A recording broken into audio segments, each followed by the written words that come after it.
안녕하세요. 안녕하세요. 반갑습니다. 반갑습니다. 사랑합니다. 사랑합니다. 요즘은 가을이 겨울 같고 또 겨울이 봄 같고 계절이 애매한 그런 때이기도 합니다.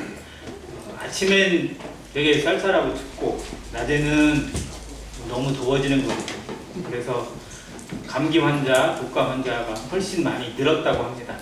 몸 관리 잘 하시고 특히 저희가 나이가 많으신 분들이 많은데 이 환절기 지혜롭게 잘 극복하시고 이번 주에 있을 복음 전도 집회를 위해서 더 자신의 몸도 또 자신의 모든 것도 잘 가꾸시는 모든 성도 되시기를 간절히 바랍니다. 네. 오늘 요한복음 13장 같이 보도록 하겠습니다.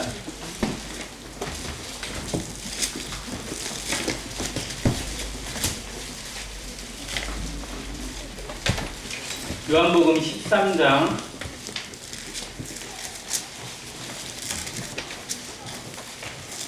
먼저 1절을 같이 읽도록 하겠습니다. 1절 읽겠습니다. 시작. 6월절 전에 예수께서 자기가 세상을 떠나 아버지께로 돌아가실 때가 이른 줄 아시고 세상에 있는 자기 사람들을 사랑하시되 끝까지 사랑하시니라. 7절 같이 한 번 더 읽겠습니다. 7절 시작. 예수께서 대답하여 이르시되 내가 하는 것을 내가 지금은 알지 못하나 이후에는 알리라. 그 외에도 여러 가지 연결된 말씀들이 있긴 한데 말씀을 보면서 참고하고 너무나 많이 들었기도 하고 읽기도 하고 또 묵상했던 말씀이라 모두에게 무슨 말씀을 하시겠구나, 어떤 내용이겠구나라고 짐작되시는 흐름이 있으리라 생각이 되어집니다. 근데 이 말씀을 개인적으로 묵상하다가 여러 생각이 들었고 또 여러 깨달음이 와서 성도들과 함께 교제하기로 합니다. 제목을 7절의 후반부에 있는 말씀으로 잡아봤습니다. 같이 읽겠습니다. 지금은 알지 못하나 이후에는 알리라.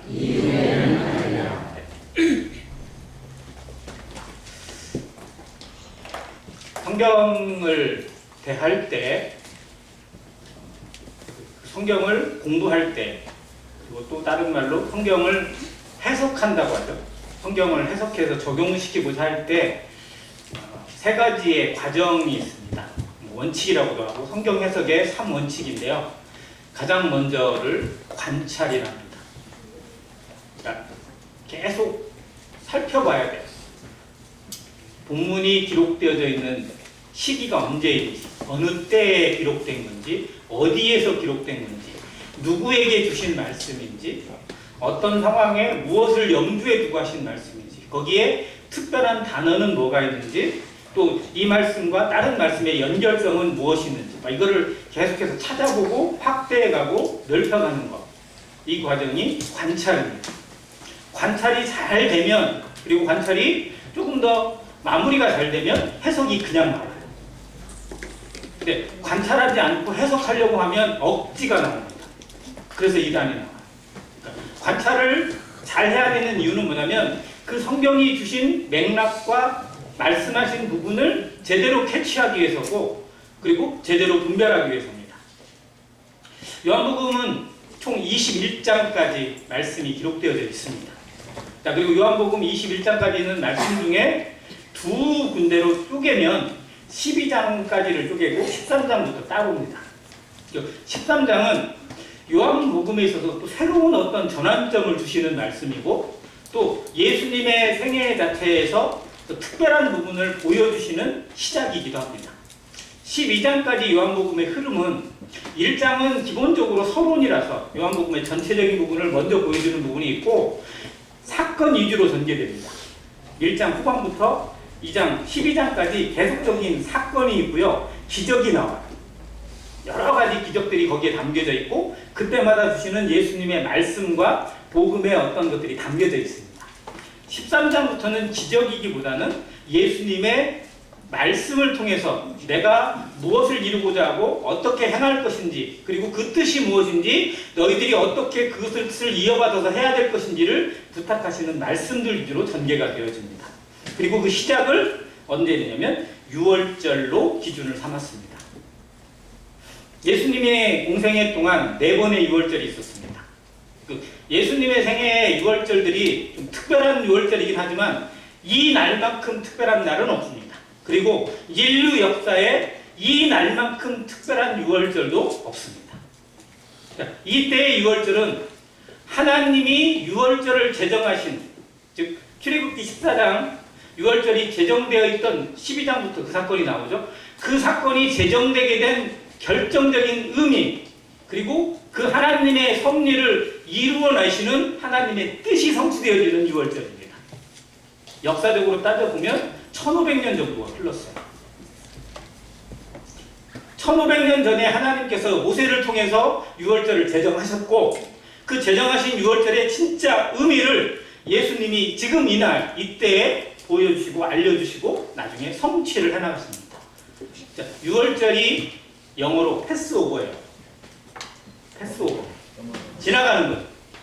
6월절을 한자로 풀어내면 이 월이 월담하다, 즉 넘어가다라는 뜻이거든요. 즉 재앙이 넘어가다, 죽음이 넘어가다, 심판이 넘어가다라는 의미를 담고 있고, 그 애굽에서 모든 사람들이 심판을 받고 죽음을 당하는데 유대인들만, 하나님의 백성들만, 즉 어린 양을 잡아서 그 피를 문설주와 좌우 임방에 바른 그 집만, 그 사람들만 그 죽음이, 심판이 넘어간다는 것을 보여주시고, 그것을 통해서 이스라엘 백성들이 출애굽을 이루게 되는 기적을 만들게 하십니다. 그리고 이것을 기념하라고 했어요. 유대인들은 가장 중요한 절기이고 가장 최고의 절기, 하나님의 7절기의 시작이 6월절입니다. 즉 하나님 안에 살아가는 백성으로서 시작이 6월절이에요. 자, 그 6월절을 이스라엘 백성들이 잘 지켰을까요? 예수님 오시기까지 1500년 동안 6월절을 얼마나 잘 지켰을까? 유대인들의 신앙, 유대인들이 하나님 앞에 살아가는 구약의 삶의 모든 것들이 시작은 6월절에 담겨 있어요. 6월절을 잘 지키는 때는 부흥이 왔습니다. 항상 6월절이 제대로 이루어지는 때에는 그들이 진짜 민족적인 부흥을 이루고 하나님 앞에 복을 받고 놀라운 영광을 얻게 하셨어요. 그런데 대부분은 6월절을 제대로 지키지 못했어요. 형식적으로는 아마 지켰을 겁니다. 형식적으로는 자기 집에서 어린 양을 잡든지 뭐 했을 거예요. 근데 민족적으로 통일된 마음으로, 그리고 즐거운 마음과 감사한 마음으로 6월절을 드리지를 못했었어요. 예수님 당시에는 6월절이 어떻게 드려졌을까요? 제대로 드려졌을까요? 6월절의 가치와 6월절의 그 열매가 그들의 민족을 통해 제대로 나타났을까요? 그렇지 않았다는 겁니다. 그래서 예수님께서 이 날을 더 특별하게 제자들과 함께 하시면서 말씀해 주시고, 진짜 6월절의 가치가 나를 통해 어떻게 이루어질지를 보여주세요. 특별한 6월절. 그리고 저희가 드리는 성찬 예배의 기초도, 어떻게 보면 그 뿌리도 이 6월절로부터 시작이 된 거랑 마찬가지입니다. 그래서 우리는 성찬 예배를 드릴 때마다 어쩌면 이 말씀을 더 마음에 생각하고 묵상해야 될 주인공들입니다. 6월절 전에 예수께서 특별한 것을 계획하십니다. 이 때는 아버지께로 돌아가실 때가 이르는 때입니다. 이 땅에서 예수님께서 육신을 가지고 오신 그 목적을 성취하실 때이고, 몸으로서 섬기시던 그 모든 것들을 이제 내려놓고 접고 하나님께로, 아버지께로 다시 돌아가셔야만 하는 순간, 즉 마지막이 임박해 있는 때입니다. 그리고 남겨져 있는 제자들, 남겨져 있는 사람들을 어떻게 이끌 것인지, 어떤 마음으로 이끌 것인지를 보여주시는 단어가 뭐예요? 사랑입니다. 자, 그런데 13장 1절을 읽으시면서 제일 눈에 들어온 단어가 혹시 무엇이었나요? 끝까지. 다른 데서 쉽게 찾아보기 힘든 단어. 끝까지입니다. 사랑하시는 건 어디서나 많이 하셨어요. 예수님은 하나님은 사랑이시니까 예수님도 그 사랑을 정말 많이 베푸시고 사랑을 외치셨습니다. 말씀하셨어요. 그런데 끝까지 사랑하셨다는 표현은 실상 성경에 몇 군데 나오지도 않고 여기가 어떻게 보면 유일합니다.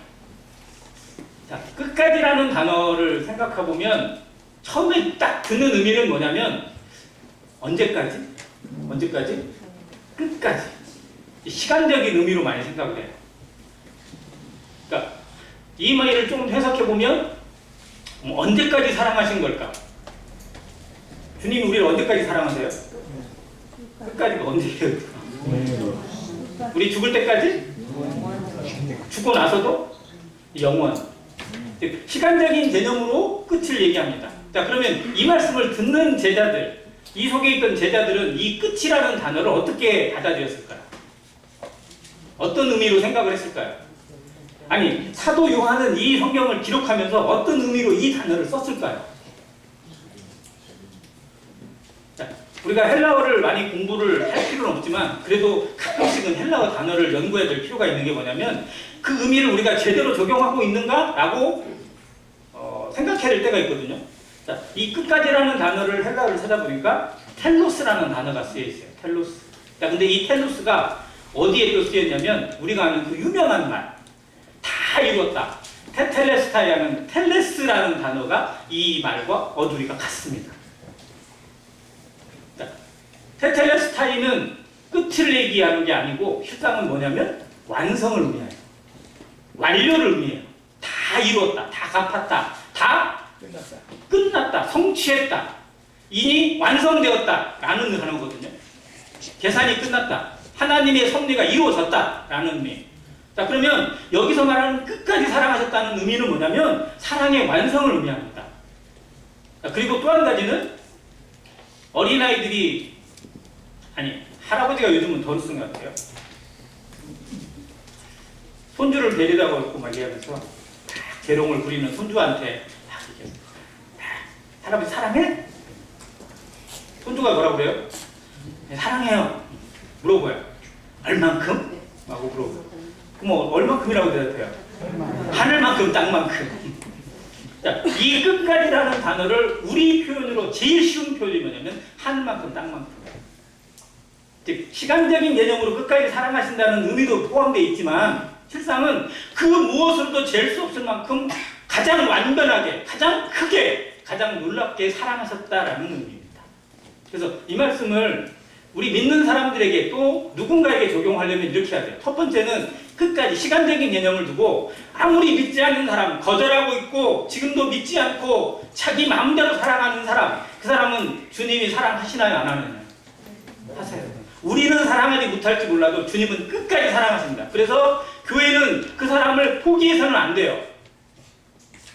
믿음을 저버리고 자기의 길로 걸어간 사람들 많습니다. 우리 기도 제목에도 그 사람들이 들어있고 우리 마음속에도 들어있어요. 왜? 그들과 함께 했던 아름다운 추억이 있고 주님 앞에 살아갔던 그 생애의 기쁨들이 있으니까. 그런데 우리의 기도 제목에서 그들이 빠질 때가 있고 우리의 생각에서 그들이 들어오지 않을 때가 더 많아요. 그러면 주님은 그들을 위해 기도하지 않으실까요? 기도하신다는 거. 언제까지? 끝까지. 그래서 우리도 포기하지 말아야 된다는 의미를 생각합니다. 주님이 끝까지 하셨기 때문에 나를 끝까지 사랑하신 주님께서 다른 사람도 믿지 않는 자들도 끝까지 사랑하시기 때문에 교회는 포기해서는 안 된다는 의미가 이 끝까지 사랑하시니라에 우리에게 담겨져 있어요. 또 두 번째는 가장 완전한 사랑, 가장 완벽한 사랑으로 사랑하셨다는 거예요.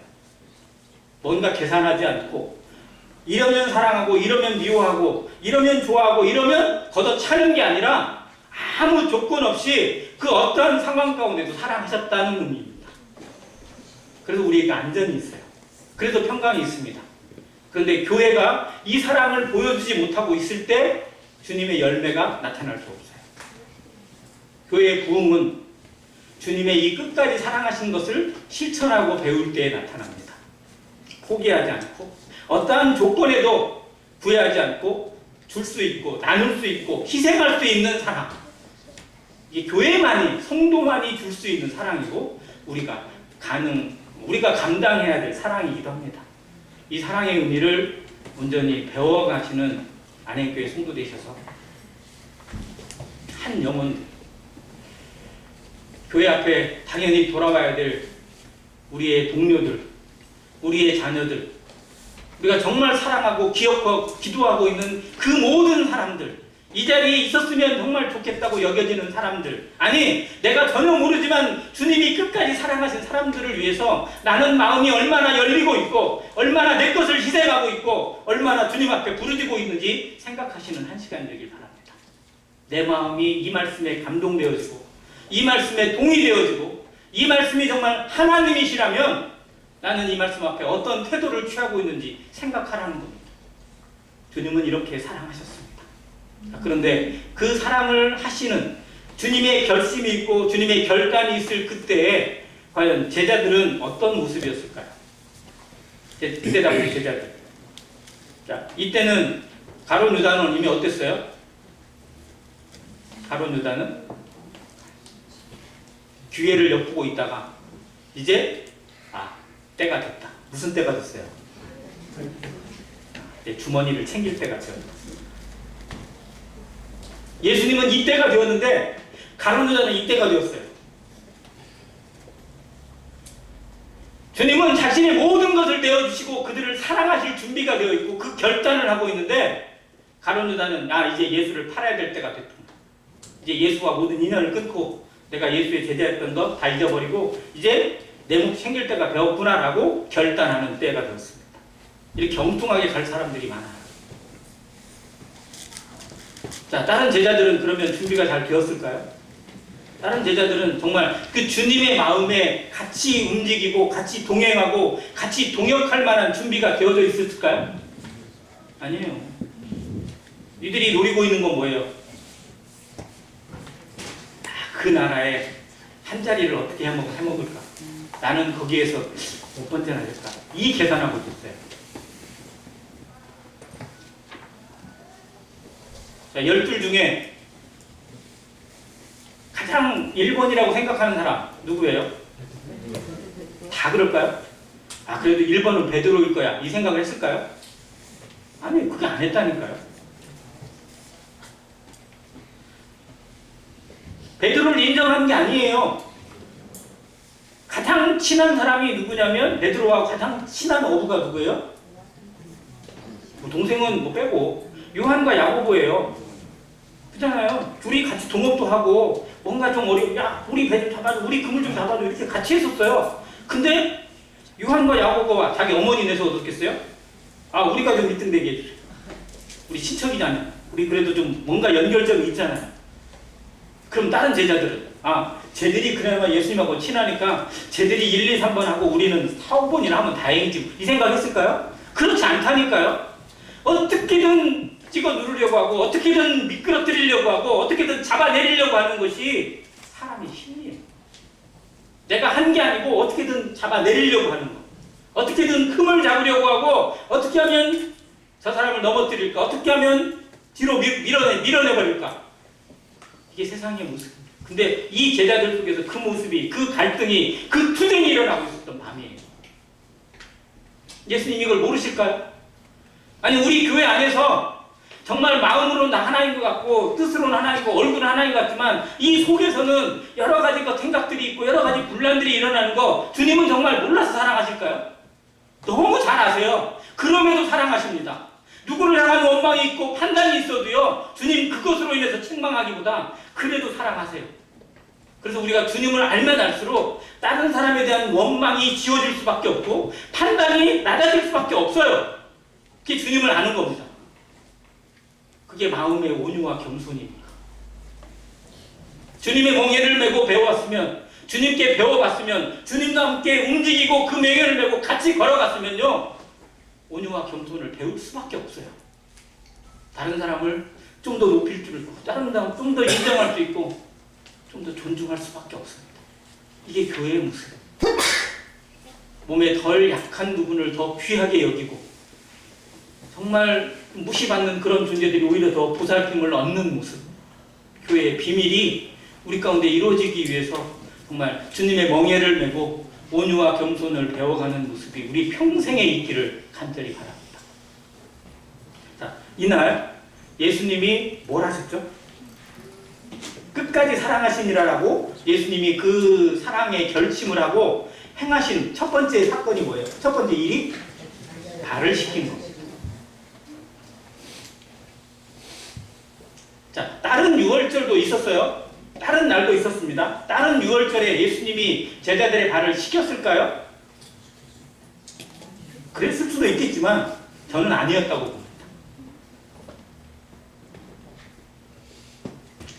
이날은 예수님이 발을 씻기시는 이 의미와 목적은 참 우리가 해석하기 나름인데 여러 가지 것들을 해석하기도 합니다. 그런데 진정한 의미는 뭐냐면 내가 너희를 사랑하는 사랑이 어떠한 사랑인지, 내가 너희 앞에 어떠한 모습으로 섬겨왔는지, 내가 세상을 어떠한 모습으로 섬기는 사람인지, 섬기는 존재인지, 얼마나 사랑하는지를 그 몸으로 보여주신 첫 번째의 일입니다. 그리고 주님이 보이신 최고의 사랑, 끝까지 사랑하시는 것의 완성은 십자가예요. 그러니까 주님이 발을 씻기시는 모습과 십자가가 같은 연결점에 있다는 것을 생각하셔야 됩니다. 다른 사람들의 발을 씻긴다는 것, 누군가의 발을 씻긴다는 건 그 사람의 가장 부끄러운 것을 담당하는 거고 그 사람을 위해서 내가 희생하는 것을 의미합니다. 그래서 주님의 제자가 되고자 하는 사람은 자기를 부인하고 자기 십자가를 지고 나를 따라올 것이니라고 하셨어요. 자기를 부인하는 것의 삶이 십자가에 나타납니다. 내가 그리스도와 함께 십자가에 못 박혔나니라고 고백할 때마다 내가 지워지는 연습을 해야 돼요. 내가 지워지고 내가 사라지고 나는 죽었고 나는 새 생명이고 이제 나는 그리스도 안에서 새로운 인생으로 살아가고 있고 이것이 선언되어질 때마다 내 자존심이 혹 상하는 상황이 있더라도 내가 혹 아픔을 겪거나 억울함을 당하는 상황이 오더라도 이겨내게 하시는 힘이 있습니다. 발을 씻기는데 제가 좀 궁금했던 건 이때 가룟 유다가 있었을까 없었을까? 다른 말씀하고 연결을 시켜보면 없었을 것도 같습니다. 근데 그건 뭐 여기 요한복음이 제대로 보여주지 않으니까. 자 그런데 발을 씻기면서 제일 문제를 일으킨 사람은 누구냐면 베드로였어요. 베드로는 뭐라고 얘기하냐면 주여 주께서 내 발을 씻기십니까? 그러니까 이 말을 무슨 의미냐면 내가 주님의 발을 씻겨드려야지 어떻게 주님이 내 발을 씻기십니까? 라고 하는 의미거든요. 그게 맞죠? 자, 발을 씻기는 건 주인의 역할이에요? 종의 역할이에요? 종이죠. 자, 종 중에서도 가장 그 좀 허드렛 일 하는 종, 가장 좀 이런 표현 죄송합니다만 일본어가 나왔죠. 시다바리 가는 거예요. 진짜 천한 일 중에 하나예요. 왜? 지금은 그나마 발도 좀 그나마 지금은 좀 발이 좀 깨끗한 편이에요. 안 그래요? 우리 갈 때마다 발이 얼마나 고운데 양말 신고 신발 신고 신발도 얼마나 좋아요.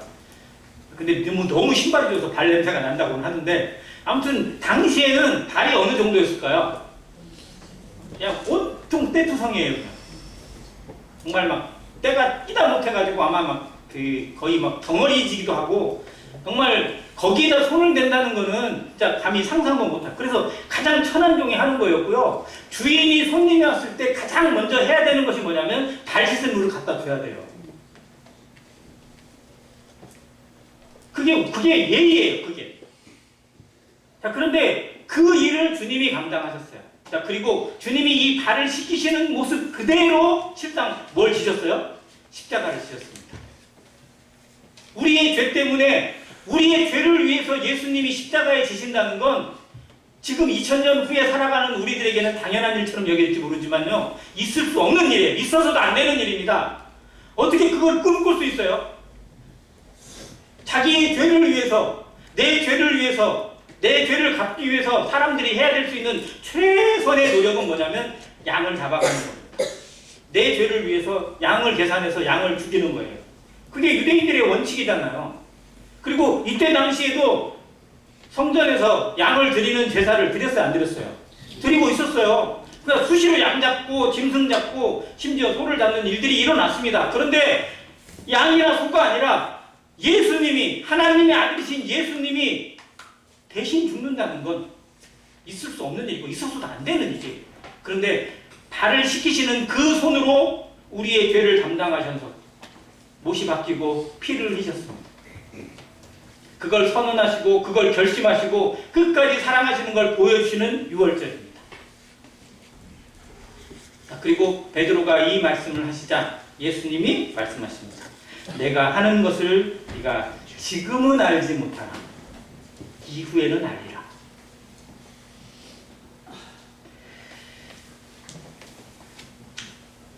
베드로가 그 말을 듣고 예수님의 말씀을 듣고 어떤 마음이 들까? 지금은 알지 못할 거나 지금은 알 수가 없다.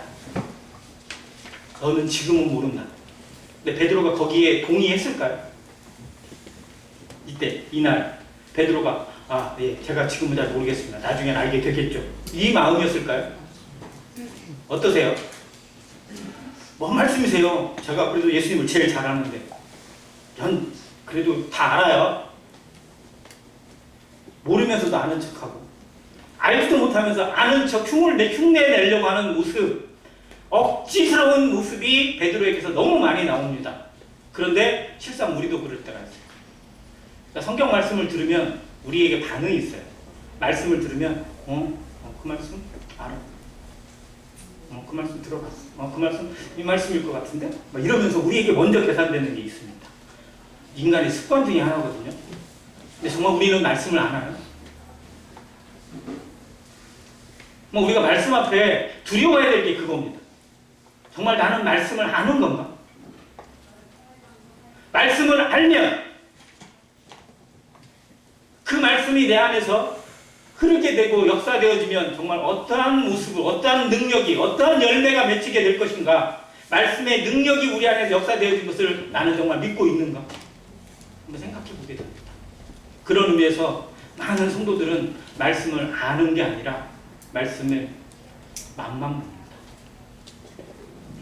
훑어보기만 합니다.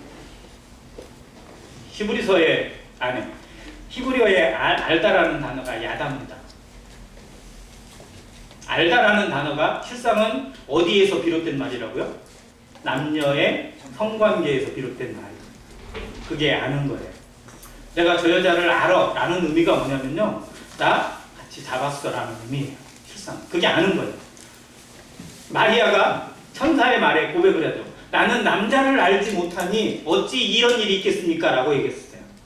그 알다라는 단어가 뭐냐면 나는 성관계를 한 적이 없는데 남자를 알지 못합니다. 남자와 같이 접촉한 적이 없습니다. 나는 남자를 아예 모릅니다. 라는 의미거든요. 그러니까 하나님의 말씀을 안다는 건 하나님의 말씀을 눈으로 봐서 아는 게 아니고요. 그 말씀이 경험되어지는 것을 의미합니다.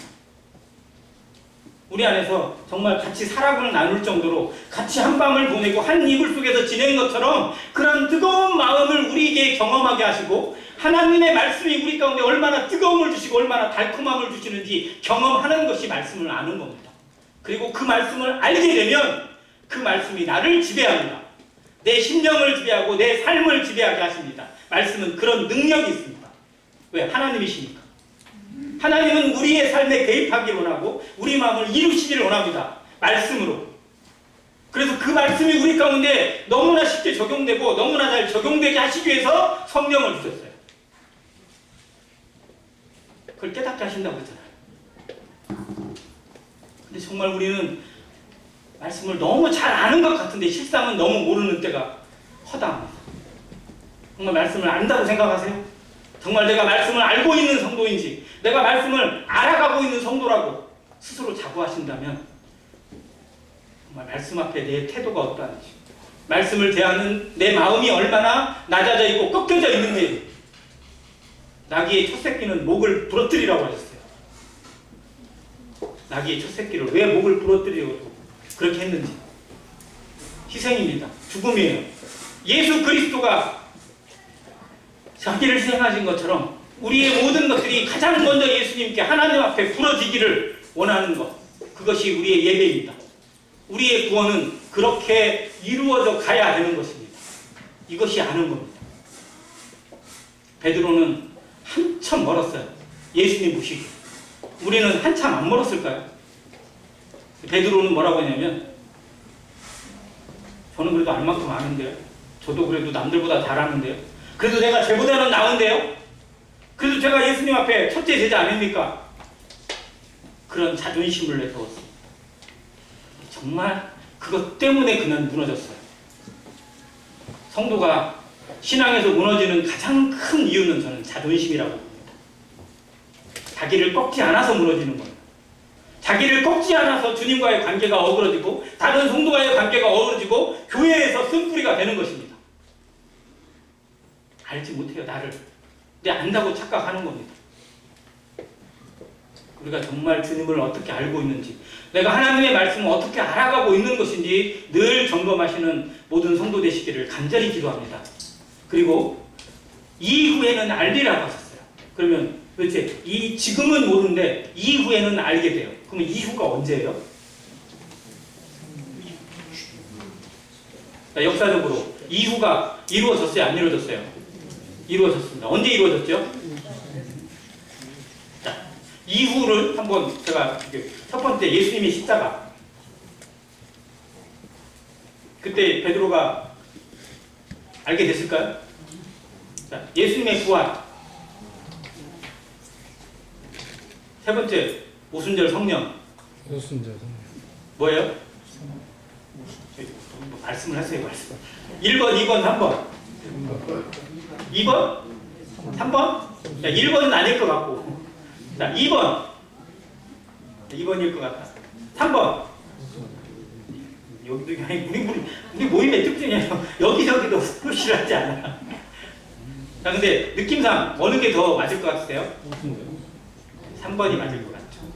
자, 그리고 실제로 베드로의 변화는요, 물론 부활이 근거가 되긴 했습니다. 그러나 진짜로 변화의 모든 것을 이루시는 것은 성령이 임하시고 나서였어요. 그래서 베드로의 생애는요, 사도행전 2장 이후부터 완전히 바뀝니다. 복음서에 나타나는 베드로의 모습은요, 너무 과도기예요. 예수님이 부활하신 이후에 나타나는 모습을 가장 구체적으로 보여준 게 요한복음 21장입니다. 그래서 요한복음을 자세히 읽으면 베드로의 심령의 변화들을 자세히 읽어볼 수 있어요. 21장에 예수님이 3번 질문하시잖아요. 요한의 아들 시몬아, 네가 나를 사랑하느냐? 주님, 제가 주님 사랑하는지 주님이 아십니다. 근데 우리가 헬라어 원어를 들어보시면 알겠지만 예수님은 아가페로 물어보는데 베드로는 대답을 필리오로 합니다. 저는 예수님 친구로 사랑합니다. 예수님 내 동료로 사랑합니다. 예수님 저에게 정말 최고의 분입니다. 이런 의미로 사랑하겠다는 거예요. 근데 예수님이 물어보는 사랑은 네가 나를 진짜 네 목숨보다 더 사랑하느냐? 네 모든 것을 드리고도 사랑하느냐? 여기 있는 모든 사람들보다, 아니 누군가를 사랑하고 네 친구를 사랑하고 네 가족을 사랑하는 것보다 나를 더 사랑하느냐고 물어보셨어요. 내가 너를 사랑하는 것처럼 나도 사랑하느냐? 우리에게도 질문하실 것입니다. 우리 생애에 계속 이 질문을 하실 겁니다. 네가 나를 사랑하느냐? 그래서 우리는 그 질문에 스스로 부딪힐 때가 있습니다. 내가 정말 주님을 사랑하긴 하는 걸까? 내가 정말 주님을 어떻게 사랑하고 있는 걸까? 내 모습에서 내가 우선 사랑하는 게, 내가 가장 사랑하는 게 뭘까? 정말 주님이 내 사랑의 주인공이 되고 가장 1번이 되고 가장 우선순위가 되고 있는 것인지 늘 점검하게 하실 겁니다. 성령이 하시는 일입니다. 자, 베드로에게 또 다른 질문을 하십니다. 또 다른 말씀이, 비슷한 말씀 또 하나 있죠. 지금은 알지 못하나 라고 하시는 부분에서 또 뭐라고 하세요? 36절. 시몬 베드로가 이르되 주여 어디로 가시나이까? 예수께서 대답하시되 내가 가는 곳에 내가 지금은 따라올 수 없으나 후에는 따라오리라. 아까 했던 말씀하고 단어는 다르지만 맥락이 같습니다. 지금은 알지 못하나 나중에는 알리라. 지금은 따라올 수 없으나 후에는 따라오게 될 것이다. 그러면 주님을 따라가려면 우선 조건이 뭐예요? 알아야 돼요. 주님을 알지 못하니까 못 따라가요.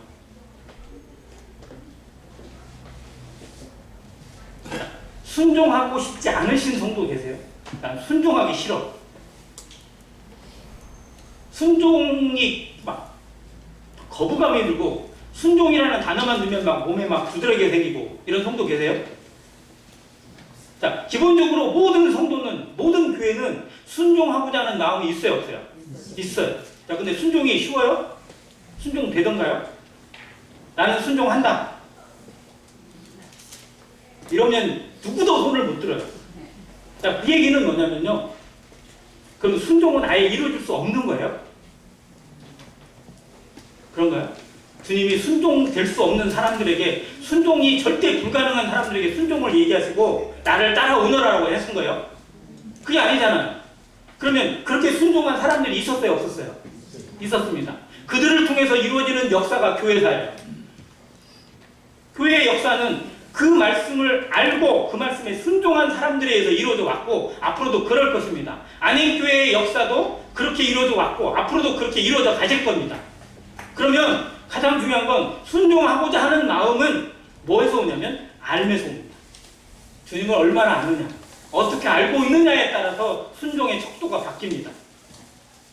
순종하려고 하는데 안 돼요. 그건 주님을 모르는 겁니다. 또 다른 표현으로 하면 알지 아니하는 거예요.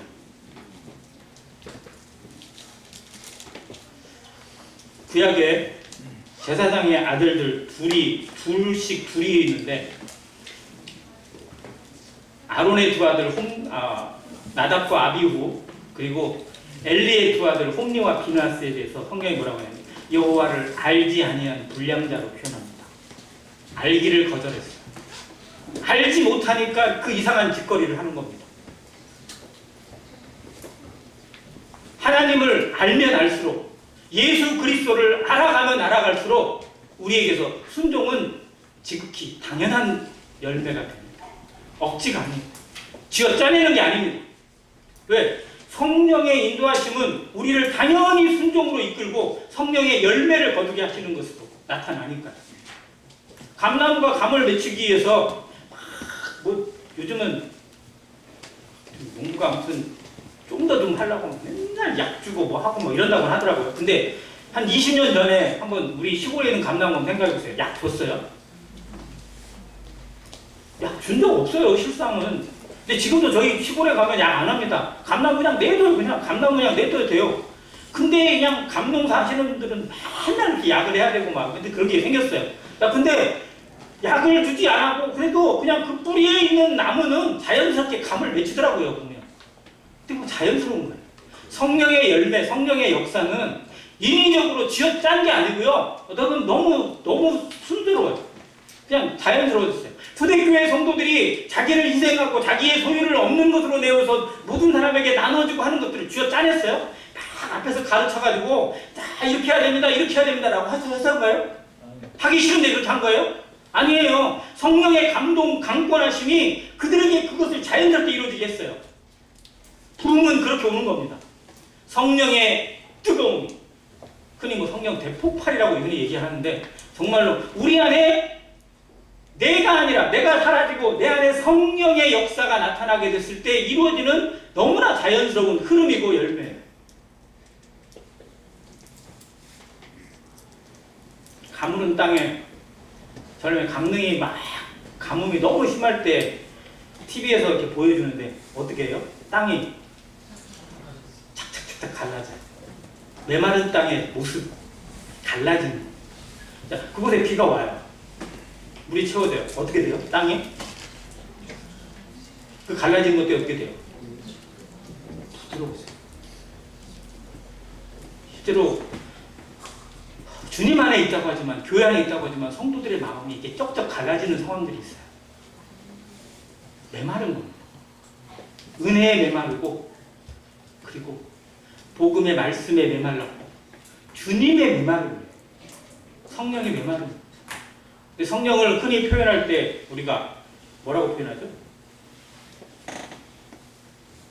가물어 메마른 땅에 단비를 내리시듯. 정말로 가물어서 척척척 갈라져 있는 내 마음에 성령의 단비가 내려지게 됩니다. 성령이 한번 생각해보세요. 성령은 막 내가 막 요청하고 올 때만 내려요? 어떠세요? 제발 성령을 주세요. 이렇게 기도하세요? 아니에요. 이미 주신 거예요. 이미 충분히 주셨어요. 풍성하게 주셨어요. 그러니까 우리가 가물게 되고 메마르게 되고 갈라지게 된 건요, 진짜 착각이에요. 너무나 어리석은 겁니다. 우리는 이미 풍성하게 기름지게 성령으로 온전하게 채움을 받았어요. 그런데도 그걸 못 느끼고 살아가고, 그걸 이루지 못하고 살아가고, 그걸 누리지 못하고 살아갈 때가 너무 많다는 것에 가슴을 쳐야 됩니다. 이렇게 살아가고 있는 이 모습이 주님 앞에 얼마나 부끄럽고 한심스러운 건지 우리 마음에 가슴을 치고 살아가는 것이 이 시대의 성도의 삶이어야 돼요. 우려야 됩니다. 이것밖에 하지 못하고 있고 이렇게 살아가고 있는 모습이 정말 얼마나 한심스러운 것인지 우리가 생각해야 돼요. 베드로는 그때 당시에 성령을 받지 못했습니다. 그때는, 지금은 알지 못하나 지금은 따라갈 수 없을 때 성령을 받지 못했어요. 그러니까 어떻게 보면 당연한 거예요. 근데 성령을 받은 이후에 베드로는 온전하게 알았습니다. 주님이 왜 죽으셨는지, 왜 부활하셨는지, 왜 그 말씀을 하셨는지 너무나 절실하게 깨달았어요. 알았어요. 그리고 그 따라가는 데 있어서 주저함이 없었습니다. 그게 기쁨이었어요. 매를 맞고 자기를 죽이겠다고 협박하는 사람들 앞에 너무 담대했어요. 하나님 앞에서 너희 말 듣는 것이 옳은지 한번 생각해봐라. 우리는 보고 들은 것을 전하지 아니할 수 없다. 여종이 막 뭐라고, 나 몰라, 왜 나한테 그래, 막 이렇게 도망갔다고 모른다고 했던 베드로가 정말 그렇게까지 변화될 수 있는 것인지 감히 상상도 안 되는데 그렇게 되더라고요. 그런데 우리는 구원받은 즉시 성령을 받았습니다. 그 놀라운 은혜를 받고 권능을 받았습니다. 그런데도 삶의 변화가 일어나고 폭발이 일어나기보다도 여전히 내 생각과 이기심으로 살아가고 있고 자존심 때문에 무너지고 있다면 성령을 욕되게 하는 거죠. 말씀을 욕되게 하는 거랑 마찬가지입니다. 그러면 우리가 뭐가 잘못된 걸까? 왜 똑같이 성령이 있는데도 불구하고 성령이 없는 사람처럼 생활하고 있을까요? 우리가 성령을 너무 모르다는 겁니다. 성령이 어떤 분이신지, 얼마나 친밀하고, 얼마나 인격적이고, 얼마나 권능이시고, 얼마나 놀라운 분이시고, 얼마나 사랑과 인애가 많으신 분이신지를 우리 삶에서 알아가기 원합니다. 그래서 로마서 8장을 많이 보시기 바랍니다. 정말 성도들이 저는 매일같이 로마서 8장을 묵상하셨으면 좋겠어요. 묵상해보세요. 우리가 이러고 살 여지가 없고요. 살아갈 이유가 없습니다. 성도는 이렇게 살아서는 안 돼요. 왜? 우리를 어떻게 이기게 하신다고요?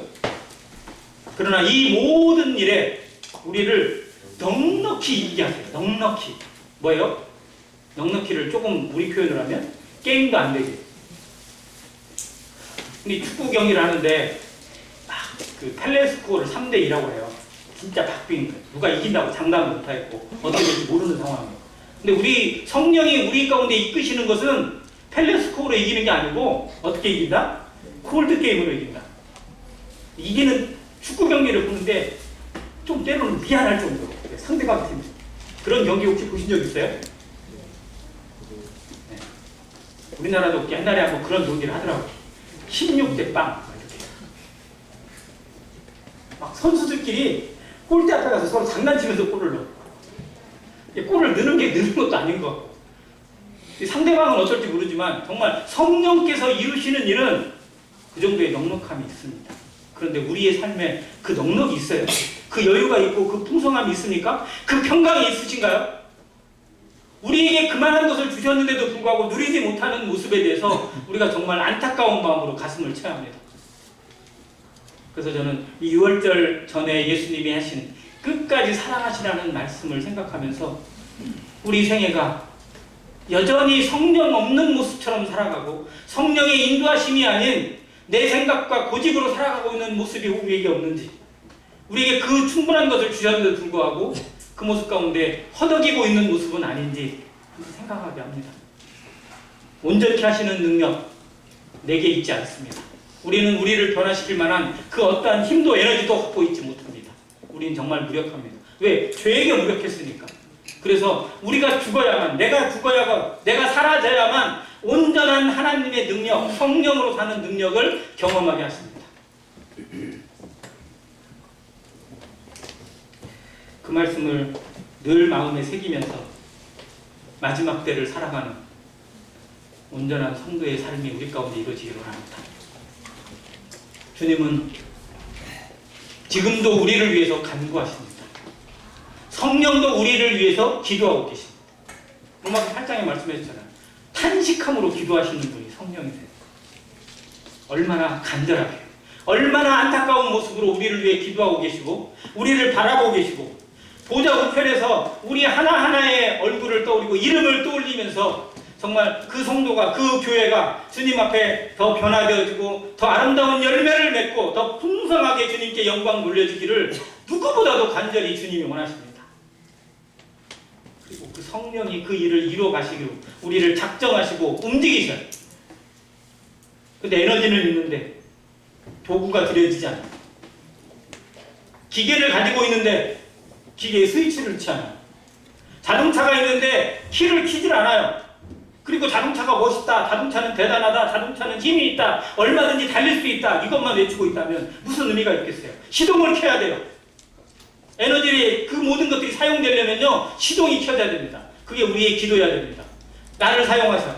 내가 여기 있사오니 주님 나를 사용하시라고. 주님 내 것을 드리오니 내 것을 통해서 주님의 영광 드러내시라고 하는 기도가 우리의 시동입니다. 그것은 우리에게 맡기셨어요. 나를 드리는 아름다운 헌신을 통해서 주님 앞에 아름답게 돌려드리는 안영교회 모든 성도 되시기를, 그리고 이번 한 주간의 복음 전도 집회가 되기를 주님의 이름으로 간절히 기도합니다. 이상입니다.